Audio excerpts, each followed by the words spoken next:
Welcome to Bible Talk Insight. We have a bonus deep dive for you today, going deep into a really powerful story from Isaiah chapters 36 through 39 and 2 Kings chapters 18 through 20. Right. I think one of the things that just jumps out from this narrative is this incredible blessing that God can bestow, when he's met with prayer and just this unwavering faith. Yeah. But then it also shows us the flip side of that coin, right? How even those who have tasted God's power can sometimes stumble. Hezekiah being the prime example here. And, at the end of the day, it's really a reminder that we're called to be a blessing to everyone around us. So to help us unpack all this, we've got a bunch of different sources, right? We have excerpts from Defeat of the Assyrians. That's from the Sabbath school lesson for the first quarter of 2021, actual chapters from Isaiah and 2 Kings in the NKJV, some transcripts from both a Bible study and a Sabbath school lesson on this topic, and then some extra background info just to tie it all together. Yeah, we're going to cover a lot today. So our mission here is to take all of these resources and extract these golden nuggets of insight for you guys. I mean, how does faith really work? How does human nature, trip us up sometimes, even when we have the best of intentions? And, what does it really mean to be a blessing in this world? Right. Yeah. So let's start with a pretty dramatic moment in history, shall we? We're talking about the Assyrian Empire and this huge threat that they pose. Yeah. So we're talking about around 701 BC. This is during the 14th year of King Hezekiah's reign. Okay. And Sennacherib, the Assyrian king, he launches this major invasion into Judah. We see this in 2 Kings 18.13, 2 Chronicles 32.1, and Isaiah 36.1. All of these accounts back this up. And, Sennacherib's military, they were incredibly effective. They managed to just, take over so many fortified cities, all except for Jerusalem. Wow. I mean, just to picture that, the whole kingdom basically falling, and Jerusalem is this last bastion, standing against this superpower. It's pretty incredible. And from what I understand, Sennacherib himself was quite proud of this achievement. Oh, yeah, absolutely. His annals, they boast about conquering 46 fortified towns. And they basically talk about Hezekiah being trapped in Jerusalem like a bird in a cage. But here's the thing. Even though he claims all these victories, he doesn't actually say that he captured Jerusalem. That's interesting. So what do you make of that? I mean, why this omission? Why not claim the ultimate victory? Well, I think it could suggest that even with all of his military might, there was a limit to his success. Jerusalem somehow posed a different kind of challenge. It's like it leaves this space for something more than just, brute military force to come into play. I like that. There's something else going on. So it wasn't just about brute force, right? I mean, Sennacherib also used, psychological warfare. I mean, he sends his Rabshakeh to really mess with the people of Judah. Oh, yeah. And remember, Rabshakeh is a title, a high official. We're not talking about a name here. Right. And this guy delivers a speech. It's basically propaganda designed to break their spirits. So, what kind of arguments does he use? How does he try to get into their heads? Well, one of the things he does is he tries to break their confidence in their allies. Okay. So he's like, look, Egypt, you think they're going to help you? They're weak. They're not dependable. He's really trying to isolate them politically. Smart strategy if you're trying to divide and conquer. Yeah. But then he does something even more insidious. He attacks their faith. Oh, wow. He says that the Lord is actually upset with Hezekiah because of all his religious reforms, removing those high places, those altars, centralizing worship in Jerusalem. Mm-hmm. He twists it all around and says, this is why God has abandoned you. He even goes so far as to say that the Lord told Assyria to destroy Judah. That is just devious. Yeah. It's like saying, your faith, the very thing you hold dear, that's why you're in trouble. Exactly. And here's the thing. What Hezekiah did, getting rid of those idols, all of that, which we see in 2 Kings 18.4 and 2 Chronicles 31.1, it all came from a place of deep trust in God. 2 Kings 18.5 specifically says that he trusted in the Lord God of Israel. Right. So this guy, this Rabshakeh, is completely twisting the narratives, creating all this doubt and fear. Oh, absolutely. And it doesn't stop there. He even offers them this false sense of security. He says, look, if you surrender, we'll let you live peacefully for a while. Then, we'll just move you to another land. Sounds like a classic manipulation tactic. Give me what I want and I'll make things easy for you for now. What do you think about that kind of promise? It's all about that short-term relief, right? but at the cost of their long-term freedom, their identity. It makes you think about how this kind of thing plays out even today. You know, those quick fixes that just lead to bigger problems down the road. Absolutely. I mean, our sources even connect this back to the tactics of what they call the enemy of souls, offering this counterfeit peace. It's like in Revelation 13.4, where it talks about this power that demands worship, but through deception. Exactly. So it really boils down to, who are you going to trust, and where do you find true security? Right, because obviously the enemy of souls is not a trustworthy being. Yeah. So how did the people react to all of this pressure? I mean, this guy's in their face telling them their God has abandoned them. What do? They actually show remarkable restraint. Isaiah 36.21 tells us that they followed Hezekiah's command and they just didn't respond. They didn't answer. Wow. You know, they held their ground. They saw right through this manipulation. That's a powerful statement, I think, of unity. Yeah. But what about Hezekiah? You know, Jerusalem's under siege. His people are being bombarded with this propaganda. How does he react? So Hezekiah, he has a really strong and immediate reaction. Isaiah 37.1 and 2 Kings 19.1 tell us that he tears his clothes, he puts on sackcloth, and he goes straight to the house of the Lord. Right. I mean, those are some serious signs of mourning and humility. Right. It's like he's saying, we're at the end of ourselves. We need God. It's that recognition that human effort alone just isn't enough. Yeah. And it's not just personal prayer either. He sends messengers to the prophet Isaiah. Okay, so what's he looking for from Isaiah? Well, he wants Isaiah to pray, to seek God's guidance, not just for himself, but for everyone who's left, you know, for the remnant of Judah. Okay. And his message to Isaiah in Isaiah 37.2-4 and 2 Kings 19.2-4 is so powerful. He compares their situation to childbirth. Oh, wow. They're in this agonizing pain, but without the strength to actually, you know, deliver. It's this incredibly vivid picture of their vulnerability. It's a raw, honest plea for help. Hmm?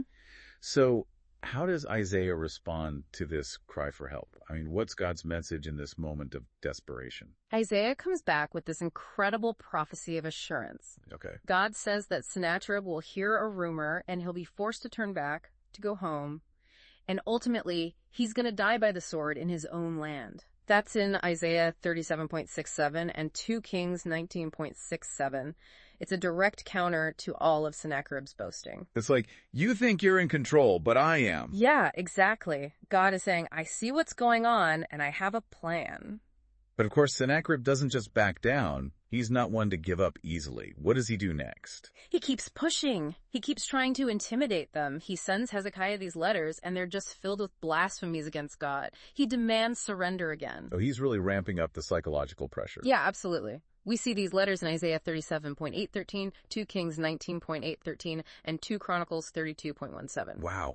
I mean, can you imagine receiving those letters? It's like, even after getting this promise of deliverance, they're still facing these threats. Yeah. So the question is, what does Hezekiah do with these letters? I mean, these are powerful messages designed to break him. He does something pretty remarkable. He takes these letters and he spreads them out before the Lord in the temple. We see this in Isaiah 37.14 and 2 Kings 19.14. Mm-hmm. And then he prays.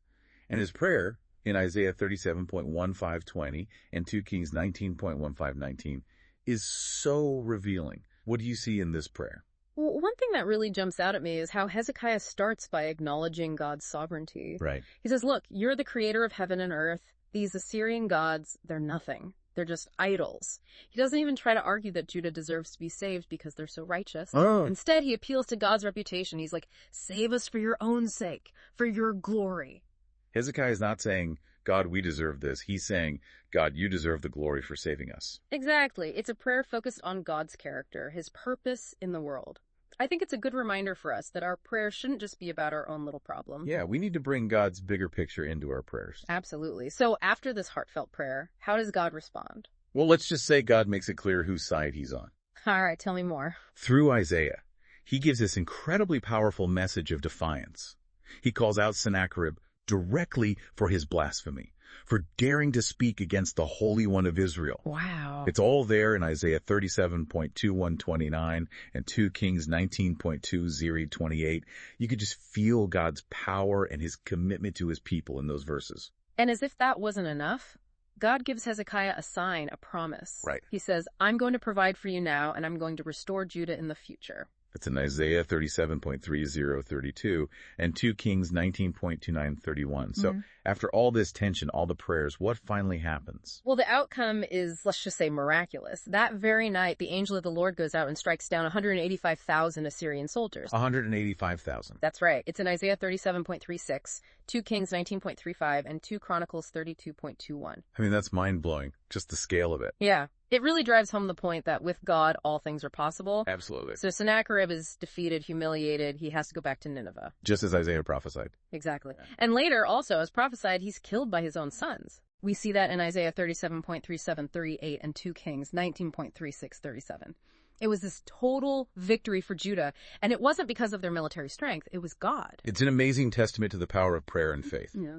But the story doesn't end there, does it? No, it doesn't. There's more to Hezekiah's journey, and it has some important lessons for us. Okay, so what happens next? After this incredible deliverance, Hezekiah gets really sick, like deathly ill. Oh, no. And once again, he prays, and God, being so merciful, extends his life by 15 years. Oh, wow. This is all in Isaiah 38.1-8, 2 Kings 20.111, and 2 Chronicles 32.24. And as a sign of this miracle, the shadow on a sundial actually moves backward. That's incredible. Another clear sign of God's power. You'd think after all this, Hezekiah's faith would be unshakable. You'd think so, right? But then messengers arrive from Merodach-Baladan, the king of Babylon. Okay. They've heard about his illness, about the miracle, and they bring letters and gifts. Babylon was known for its interest in astronomy, so this, reverse shadow on the sundial is a big deal to them. Makes sense. So what's the problem? It seems like a gesture of goodwill. Well, sadly, this is where Hezekiah stumbles. Instead of giving all the glory to God for his healing, for this incredible sign, he shows off. Oh, no. He shows the Babylonians all his treasures, his palace, his wealth, his armory, everything. He's trying to impress them, right? Like, look how powerful I am. It seems that way. Isaiah 39.2, 2 Kings 20.13, and 2 Chronicles 32.25 all talk about this. What do you think was going through his mind? Well, maybe he was seeking approval or even trying to form an alliance with this rising power, Babylon. Like, look at me, I'm important too. But in doing that, he shifted his trust away from God and onto worldly things. Yeah. And as you can imagine, Isaiah has something to say about this. Of course he does. What's God's message this time? Isaiah confronts Hezekiah for his pride, for this misplaced trust, and he gives him a prophecy, a warning. He says that all those treasures he showed off, even some of his descendants, they'll all be taken to Babylon. Oh, wow. That's heavy. Yeah, we see this in Isaiah 39.37 and 2 Kings 20.11-18. It's a direct consequence of his pride, and it foreshadows the future Babylonian exile. It's a reminder that even when we experience God's blessings, even miracles, we're still susceptible to pride and forgetting where our true security lies. Absolutely. And then Hezekiah's response is so telling. What does he say? He says, well, at least there will be peace and truth in my days. Wow. Talk about self-centered. Right. Isaiah 39.8 and 2 Kings 20.19 record this. He's basically saying, as long as I'm okay, who cares what happens after I'm gone? So he's putting his own comfort above the well-being of his people, above God's bigger plan. Exactly. And it highlights this danger of just focusing on our own little world, our immediate circumstances, and forgetting about the bigger picture. It's a cautionary tale for all of us. So what are some of the big takeaways from this story? Well, first and foremost, it shows us that prayer and unwavering faith, they're powerful. God can bring incredible blessings, even when things seem impossible. Like Hezekiah facing down the Assyrians. Yeah. That initial response, that dependence on God, that's a great example for us. Right. But then there's the other side. Yeah. Even those who've experienced God's power can fall prey to pride, to selfishness.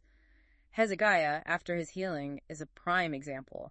It's a call for us to stay vigilant, especially when things are going well. It's easy to take credit for our successes and forget who's really in control. And then there's that final response of Hezekiah's focusing on his own comfort over the future. Right. It's a warning against prioritizing ourselves above the needs of others, above God's purposes. Yeah. It all points to the need for constant reliance on God, for putting his glory and the needs of others first, not just our own desires. So, as you guys reflect on all of this, on Hezekiah's journey, think about how his faith in the face of the Assyrians can encourage you in your own challenges. Yeah, think about the lessons from his moment of pride, how that applies to your own life. And most importantly, how can you choose to be a blessing to those around you? How can you look beyond yourself and your own needs? This story is full of these deep insights about human nature, and our relationship with God. It challenges us to have a faith that endures, to watch out for pride, and to embrace this calling to be a blessing. So go back and read these chapters in Isaiah and 2 Kings again. What else jumps out at you? How does this ancient story connect with what we face today? It's really something to think about.